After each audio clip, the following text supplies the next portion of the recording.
Hi, everybody, and welcome to a Thursday edition of the Pies Nation podcast. Nicholas Sacco with you once again. And as we look towards an early season bye, it's been great to be joined here by Fox Footy reporter Ben Cotton to chat all things Pies. Ben, thanks for joining us, mate. And fair to say, it's a bit of a different situation to when we spoke 12 months ago. That's exactly right, mate. Thank you for having me. It has been. I mean, this time last year the Pies were zipping three or thereabouts. Can't remember when their bye was this time last year, but bit of a different outlook. And for Pies fans' sake, you hope that can hold them in better stead for the rest of the season. It's certainly looking like that at the moment. I mean, it has been only a small sample size, but after 3 weeks, we've managed to see the best and the worst of Collingwood throughout those first few games. Tell us a bit about what your thoughts have been watching Collingwood from afar in those early stages, because it looks like when things are going right, we can move the ball so dangerously and really defensive units. Catch defensive units in a bit of a tailspin. But otherwise, when we do look a bit slow and stagnant and the pressure starts to build, we haven't been able to get ahead at times either. What have been your thoughts early on? It's been a weird start to the year, Nick. I feel like the three games they've played have all been really different. Like the opening round against the Giants, hot day, Giants ran them off the park really and just didn't capitalise on their chances. I think if they kick straight at that day, the commentary around them is probably a little bit different. And for that reason, I wasn't one that was getting too concerned by the Pies after opening round, despite a lot of people saying they looked old and slow and the guys weren't buying in and stuff. Certainly they didn't really come to play that day, but and there's no excuses for that. But I was probably more in the camp of they just didn't capitalise and they played a red hot team. And then round one, you get the big bounce back performance. Everything's looking amazing. They're moving the ball beautifully. The forward line's on fire. And then round two is more of that arm wrestle. And there's some patches where they had their ball movement going, but full credit to the Dogs. Like they really dug in and took them all the way that night. But again, a bit of inaccuracy in front of goal maybe hurts Collingwood. So overall, I think it's a lot better to last year. You're seeing a bit more something that really stood out to me, Nick, is over the pre-season, I think Darcy Moore said we want to get back to being a fun footy side. Like they went away from their DNA a little bit last year because of the fact that they weren't defending well. They had to play more of a front half defensive first style game and try to protect the goals. Whereas this year, I think the main thing that stood out for me is just that they're moving the ball quicker, playing on more, a lot more what we saw in 22 and 23. So they've certainly looked better and been more fun to watch, and that's probably reflective on the 2-1 scorecard at the moment. Has that been your main difference between this side and what we saw 12 months ago? I mean, the expectations coming into the seasons have been similar, although for different reasons. Obviously, coming off a premiership 2023, there was an expectation that we would be around the mark again in 2024. And then coming into this season, there was that expectation coming from pundits that because we're going all in 2025, that there needs to be a good start occurring for the Pies, and obviously after the opening round that was brought into question. But you talk about that ball movement and maybe a slight change in our defensive structure. Has that been your key difference between the two teams? I think so. Yeah, I think so. I think there was probably a bit of an emotional drop off or feeling of relief last year. Like this is a team that took so long to reach the pinnacle. Like this group, obviously they won a flag in 2010, but this group that, largely has been Nathan Buckley's group with a few tweaks under Craig McRae, like they had several deep finals runs. And I think to me last year was just more of an emotional drop off from the guys. Like they just weren't a little bit off. And we know if you're a little bit off, how much that can make a difference in this competition. So I think they've clearly come back a bit hungrier this year and more determined to prove a point. I think last year they got off to a slow start and it just felt like they were playing catch up for the remainder of the season. And then anytime they slipped up thereafter, it proved really costly. So yeah, I think definitely the ball movement, mate, is the main thing that I've noticed. And I'm not sure if we're going to get into this later, but I think the forward half is way stronger than it's ever been potentially since the sort of 2010, 2011 days. Like there's so much firepower up there. I think it reminds me a bit of Brisbane Lions where when they get it in, they don't even need bulk entries. They get it in and they score. They've got so much efficiency that can hurt you in multiple ways. So I think there's probably the main two differences, mate. Well, bar from opening round, we probably saw that come to fruition over the last fortnight with our forward line, and we'll certainly touch on that a little bit later. But one of the key points I wanted to discuss with you, mate, was about our older list. I think we've had the oldest list on average over the first 3 rounds of the season. That was a big talking point coming into the 2025 campaign. But as it's showcased, it's been some of those veterans that have stood up in the big moments that has allowed us to get wins in the last 2 rounds. Obviously, with Pendlebury and Sidebottom playing the way they have been, Jeremy Howe, I feel like, has been one that's had an underrated performance, particularly against the Bulldogs, but even against Port Adelaide as well. Is this something that you feel can be sustainable? It's fantastic to see from a Collingwood perspective, of course, but when we're still more or less relying on some of these older types to be a difference in the final moments, does it seem like something that can stay consistent if we're trying to go all the way this year?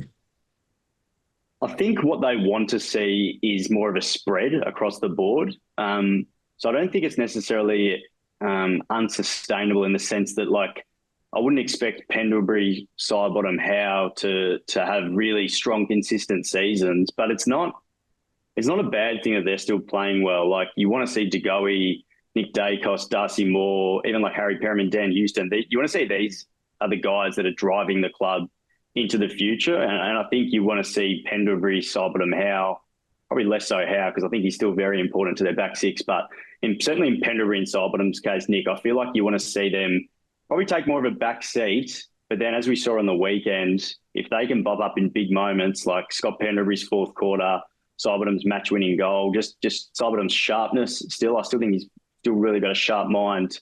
I still think that's super important. So I think over the entire season, if it's still those guys that are being relied upon, maybe that's a little bit concerning, because I think you want to see this next stage of players driving the club. But I think what they're going to try to do this year is really spread the load, try to manage these guys as much as possible. Like when they started zip in 3 last year, they were playing catch up a lot of the year, probably couldn't manage guys as well as they wanted to. There's a lot of injuries that was also impacting that. So this year, I think you want to see Pendlebury be the sub. I think that was a great move against Port Adelaide. You probably want to see Sidebottom be the sub at some point. You want to see those guys get managed where you can. I think Jeremy Howe's a little bit different because the backline is one area that I'm still a little bit unsure about. But yeah, it's sustainable, but you don't want them to be the pillars that they've had to be for the last 10 or so years.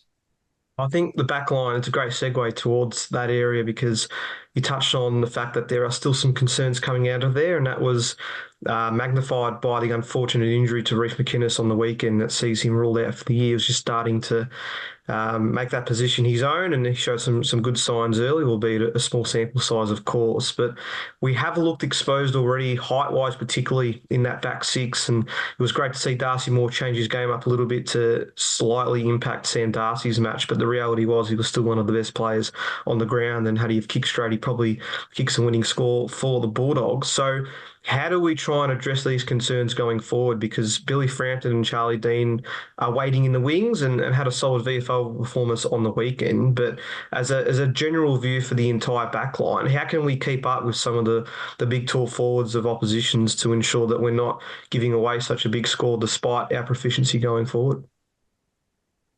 I'm not as concerned with Sam Darcy's performance, Nick. I think he's an absolute superstar unicorn who's going to cause a lot of problems for a lot of teams. Like, I don't think Darcy Moore lowered his colours by any means in that first half. I think sometimes you've just got to acknowledge when there's an absolute superstar, that good offense is probably going to beat good defense. But which way they go now in terms of replacing Reef McInnes is going to be fascinating. Like, because last year they sort of mixed a lot between a slightly taller model with a Billy Frampton back there, and that can allow Darcy Moore to be a bit more intercepting, and Jeremy Howe and these guys.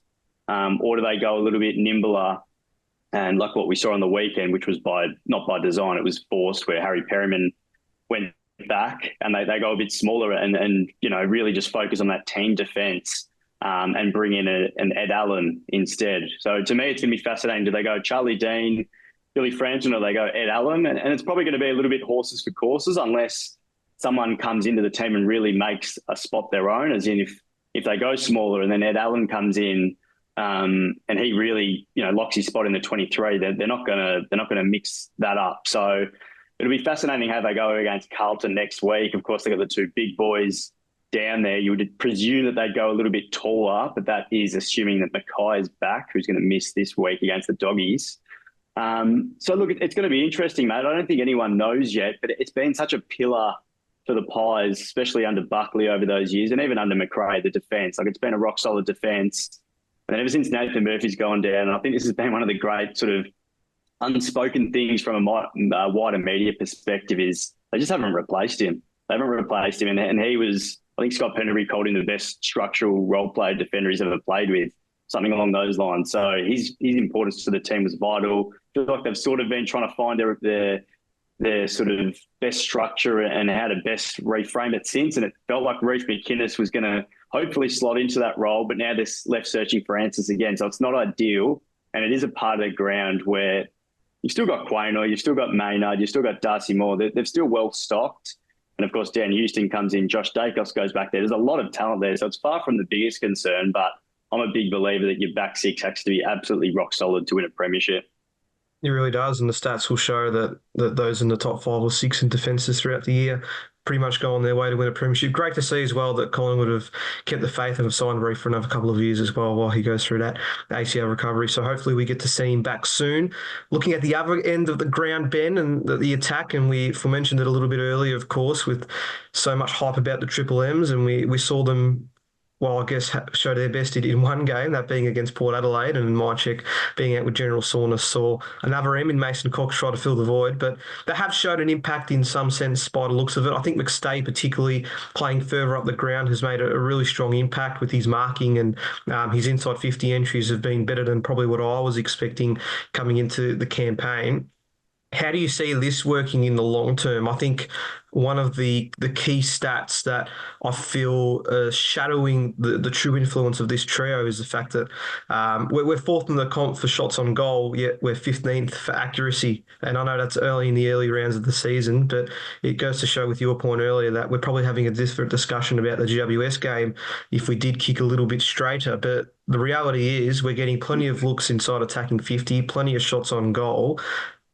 Are we having a different conversation about this trio potentially if we're kicking a little bit straighter? I guess to a further point, how do you see this playing out as the season starts to get deeper? I think it's Collingwood's biggest asset this year, to be honest. I think their forward line is stacked. Like there's no one focal point. Clearly the Triple M's, as they're being referred to, are all really good players. You got Bobby Hill, you got Lockie Schultz, Jamie Elliott. There's just weapons everywhere, and I really like that model. I think sometimes teams, and we've seen this with guys like Charlie Curnow, certainly Sam Darcy in the second half last week, when they get too targeted and it's too obvious that that's where a team is going, then that can become a weakness because it makes defences easier to defend. Whereas what we're seeing at the moment is this absolute unpredictability of where the ball's going to go. And there's aerial threats, there's ground level threats, there's good defensive pressure being applied. Like it's ticking every box for mine. And yeah, you don't have the absolute superstar that's going to kick, 5-6 every week or thereabouts. But that unpredictability is what I think is Collingwood's greatest strength this year, that spread of goal kickers. And I think it'll prove to be a real asset. I'm surprised sort of how quickly it's looked good. Like you mentioned that the inaccuracy in front of goal, sometimes that's just bad luck. Like the game against the Giants in that third quarter, the ball lived in their forward half, but they weren't getting good looks at goal. Last week was a little bit different. They just botched some really easy chances. But to me, it is the biggest strength this year. And I think you've got, arguably 5 or 6 guys that could kick 30 plus goals. I don't know how many teams could say that. So I think that absolute efficiency, when maybe the rest of your game isn't in great order, if you can get that absolute efficiency in your forward 50, it counts for quite a lot. And I think the thing that people maybe overlook a little bit as well, Nick, is, you've added Membry to the forward mix. That already adds another weapon. But Brody Mychek and McStay played, less than 10 games each last year or in that vicinity. I think Mychek a little bit more than McStay. Jamie Elliott missed a bunch of games as well. Like this front six has barely been on the park together. Now that serves you well from an attacking point of view, but it also services the other parts of your game, because if you're putting on more pressure and your forward line's functioning better, the ball's not coming out as much. You're not conceding scores. So to me, the forward six and the front six is not only a service to the attacking part of the game, but the bigger picture and what it does for the whole team, I think it's going to pay massive dividends. My prediction at the start of the season, Ben, was that we would have six or more players kick 25 goals or more for the first time in, I think, since 2018. So hopefully you're right in that sense. Is there somebody in the forward half particularly that's caught you by surprise with their effectiveness in Collingwood's game plan over the first few weeks of the season? Membry's shown signs, of course. McStay's shown signs. Bobby Hill's had some nice moments too. But has there been somebody that has caught your eye a little bit in terms of how quickly they've settled into this new attacking formation? A guy I want to highlight, and Craig McRae brought him up in his press conference, is Lachie Schultz. I mean, this time last year, we were talking about him as people were talking about him as one of the pickups of the season. Like, came across from Fremantle, a very diligent, defensive-minded small forward who his main attribute is his defensive side of the game, the pressure he puts on, and then he kicks goals sort of on his day or sometimes benefits from that. But yeah, as I said, like this time last year, we're talking about this guy being one of the recruits of the year. Now, he didn't quite live up to that tag, albeit he had some good games in the back half of the season. But I just think, like, you know, there's probably a lot of talk around should they've got rid of Ginnivan when you look at what he's doing at Hawthorn and you know, good luck to Ginnivan and, you know, it's good to see him doing good things. But Lachie Schultz is the polar opposite. He's the absolute defensive buying guy. I think he laid 7 tackles last weekend, and to me, he just does so many things that don't show up necessarily on a stat sheet. And I was tended to write last year, Nick, throughout last year, I was tended to sort of give him pump ups along the way because if you're not kicking 3 or 4 goals, people aren't going to talk about you. But there were times he was doing little things, he just wasn't quite getting the reward. So I think it was great that he got that reward against the Doggies last week. Kicked 2, I think had 17 touches, 7 tackles or thereabouts. And of course got the pump up from Craig McRae. So I just think that real defensive-minded guy, similar to a Bo McCreary that can really put pressure on opposition, I think that's going to go a long way for that forward line that's already got enough offensive threats as well. Yeah, he got some deserving praise for his efforts on Friday night, that's for sure. And great to see Fly give him that mention as well. I'm sure he would very much appreciate that. Looking ahead, at least short-term, Ben, to the next month of the season, it's still a pretty tough fixture for a side that finished 9th last year, I must say. Got the Blues at the G, the Swans in gather round, Brisbane in our traditional Easter Thursday clash, and then an Anzac Day game against Essendon. Our next 3 opponents are still sides that made the top 8, and 2 of them made the grand final in 2024. So I remember asking you about our upcoming matches 12 months ago, and there was obviously a lot of pressure going into those games considering we were 0-3. A little bit less so this time around, but do you see this still as an important patch in terms of where the Pies will sit this season? Because as we know, it's so competitive again, season 2025, and if you're not on your game, as we've seen from other sides, then you can still fall behind the 8 ball pretty quickly. How do you view this next month? Yeah, there's no easy games anymore, is there, Nick? I think that's one of my big takeaways in general. Like, there's probably Richmond, who we saw knock off Carlton, who you'd think that should be a win, and West Coast, if you get them over here, you'd think that should be a win. Maybe if you beat them, if you played them over there as well. But, you know, you even look like a North Melbourne, looks to be on the rise. Essendon, like Anzac Day's never just a walkover game, is it? So to me, there's even some of those teams that have been down the ladder in recent years, like none of those teams are going to be easy 4 points to get. Looking ahead to next week, like Carlton is a team that they've had good history against in recent times. But if they fall to zip in 3 against the Dogs tonight, you know, do you get them at their absolute best fighting for their season next week?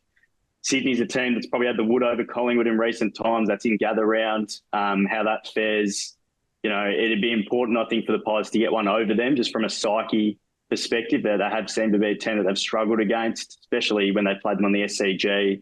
I think probably contrary to that is Brisbane. Collingwood seems to play well against Brisbane. And then I mentioned Anzac Day before, is always tough. And Collingwood has struggled at the Gabba, it must be said. So there's no easy games really at the moment. But one thing I do want to highlight is that of the 3 games they've played so far, they've only travelled once to play the Giants. And of the other 2, only one of them have been a home game.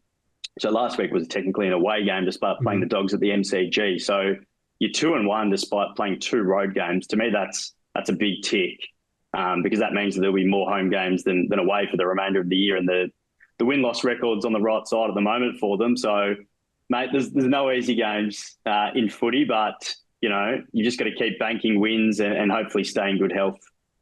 Yeah, I agree with the Sydney one. It's an important game to highlight because I think the only time we've beaten them since the start of 2022 was at the G in 2023 when Mychek ended up getting his career high of 5 goals. But since then, there's been some very close tussles and we haven't been able to get over the line. So maybe that could be a bit of a telltale sign of where things are at with Collingwood if we can get that victory over the Swans in gather round.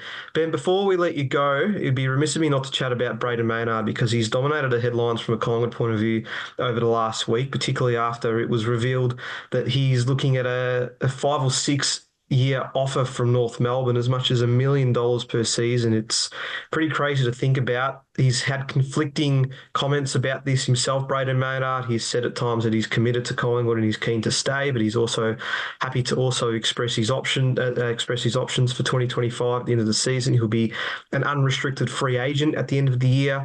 You wrote this morning, in fact, talking about how rival list managers believe that they would be pretty surprised if Maynard Maynard left, particularly with how loyal he is to Collingwood. But what's your latest on the situation with that, Ben, and how do you feel this will play out throughout the year?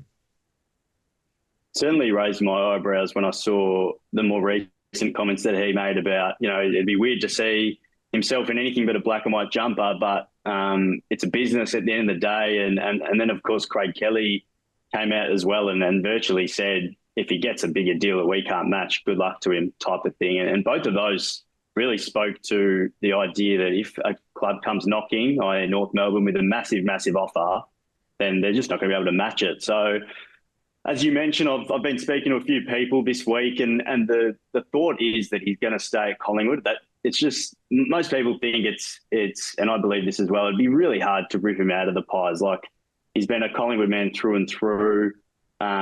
He's re-signed there multiple times despite having other offers in the past to go. And he loves the joint. And I don't know if he's the sort of guy, and this is not me reporting, this is just pure speculation. I don't know if he's the sort of guy that would want to go into an entirely new environment. I think Dane Swan has said that a few times over the years. Like, he was too comfortable at Collingwood.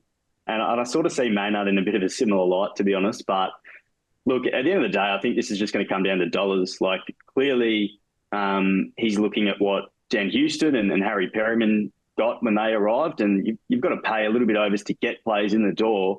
They've come across on $900,000 deals there or thereabouts, and he's a guy that's probably taken unders most of his career. I think he's on no more than around $700K.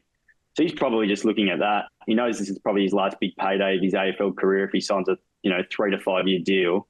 And I think he just wants Collingwood to pony up a little bit more. So it'll be really fascinating how it all goes down. As I said, I think ultimately he's going to stay at Collingwood, and I think you'll probably see this develop probably by around mid-season is when we'll probably have a better idea.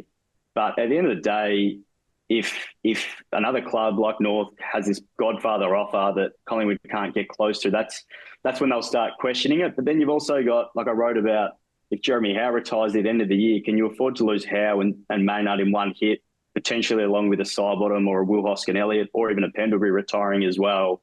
But then do you get a first-round pick if Maynard goes? Can that help you target a Matt Rao type? Like, there's so many layers to this, Nick. And we could talk about this for ages, but ultimately I think it just comes down to dollars. And I think if Collingwood maybe meets him halfway and maybe just goes up a little bit to what they're currently giving, I think they'll get something done. Well, as proven by Finn Callahan, maybe it's not always that money talks, but you're right. It certainly is a bit of a fascinating detail to this season. 28 years old, as you mentioned, if we do lose Howe to retirement or a few other players around that area, then he would become one of the more solid leaders at the team. He's already a vice captain at the club, so hopefully that will also entice him to stick around a little bit more. But Ben, thank you so much for your time. It's been great to chat to you as always, and looking forward to seeing you reporting throughout the season. Thanks for having me, mate. Cheers.